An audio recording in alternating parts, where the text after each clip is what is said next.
Welcome to Business Connection. I'm Liz Spencer. We have a very interesting guest in studio. It's Jim Fox. He's president of Fox Financial Group. Jim, tell me a little bit about Fox. You are doing something very different. Well, our company started over 25 years ago, and we specialize more in the retirement phase of people's lives. We work with many different ages, but most of our work has been done making sure that people have a lifetime income benefit program, and that's really what our focus has been on since the crash of '08. Our philosophy has changed, like a lot of other people's philosophy has changed, into more conservative. Our company really wants to focus on the wealth distribution phase of retirement instead of the wealth accumulation phase. And that wealth accumulation phase could be while you're working, you're putting money into 401ks, you have a defined benefit plan, you have a pension plan, those type of things during your working years. What we want to focus on is once you get to that retirement point, we say normally within 5 years of your retirement, you need to re-strategize your portfolio and move some of that money into a safe, guaranteed, lifetime income type benefit plan. And that's really what our company is focused on now. Do you think this is what sets you apart? I do. I think with our company evolving and changing what we've done philosophy-wise, I was a securities advisor for 20 years. We had a lot of clients in mutual funds and other security vehicles. And then when the crash of '08 happened, it changed our philosophy. It made me reevaluate what I do professionally. And I really wanted to start focusing on the part where you're going to start taking income from these plans, and you better be safe. We're not telling everybody to put all your eggs in one basket. I would never do that. But what I would recommend is that you reevaluate what your strategies are, because can you imagine if you had retired in '08? It would have been pretty difficult to move ahead as you're taking those withdrawals. We like to call it double dipping. As the market was going down and you're also taking these withdrawals, you can almost be to a point where it's unrecoverable. And so that's why we kind of focus that philosophy on looking at some safety. Well, that's great. And Jim, you're also an author. Tell me about the books you've written and why. Why write? Well, it was very exciting. The first book that I wrote, a company in Winter Park, Florida, had contacted us to see if I would want to co-author a book with Brian Tracy, a renowned speaker and very professional, motivational speaker. And I jumped at the chance because I knew that with his background and them asking for me to co-author a book about retirement planning, that it would be successful. And sure enough, it hit number 16 about a month ago on Amazon.com's best-selling author category. That's awesome. So we're very excited about that. What's the title of that book? That book is called Uncommon. And then I spent the entire winter.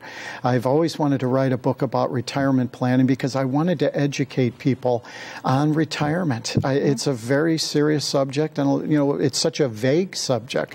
What is retirement include, And we're all living longer, so we're going to be retired for much longer now. That's right. In fact, in my book, I wrote that there is a person on Earth right now who's going to live to 130, and which is really amazing. And so we need to prepare for that because, like most people I talk to, we don't think Social Security is going to be around 100 years from now. So I wrote the second book for that reason, to educate people on the workings of how to prepare for retirement. But I also wrote the book because there is a company that is out west that doesn't like annuities, and we do a lot of annuity planning, and there's good annuities, there's bad annuities out there because some of them are very risk-laden, where we mainly focus on indexed annuities that pay a lifetime income benefit. So I wanted to write about that in my book, one, to educate people, but two, the company doesn't like annuities, and they use the phrase, I hate annuities and you should too. So I have to thank them, because the name of my book is I Love Annuities and You Should Too, because we wanted to educate people on there are some wonderful annuities to help you in your retirement. So that's why we wrote the books. That's great, and writing must be something that's really in your blood, because you got to work with some national magazines. Yes. Tell me a little bit about that. Well, you know, I'm very blessed, and I was fortunate enough. There was a company that contacted us, our company, for writing a paragraph about what our predictions were in 2015. And they had asked probably 25 or 30 different professionals in all different walks of life. There were doctors, lawyers, insurance people, financial planners. And the question was, what do you predict is going to happen in 2015? Now, none of us really have an accurate crystal ball. Mine's a little foggy. But what I talked about was that I thought lifetime income annuities are really going to take off, because there's 10,000 baby boomers retiring every day in the United States, 10,000. And they're going to need to have some planning on the safety side. And that's what I wanted to talk about. And that was featured in March's Forbes magazine. So we were really excited about that. It was quite a prestigious thing to have happen. And then there was another article in Advisor Today regarding lifetime income annuities that I wrote that was also in April's edition.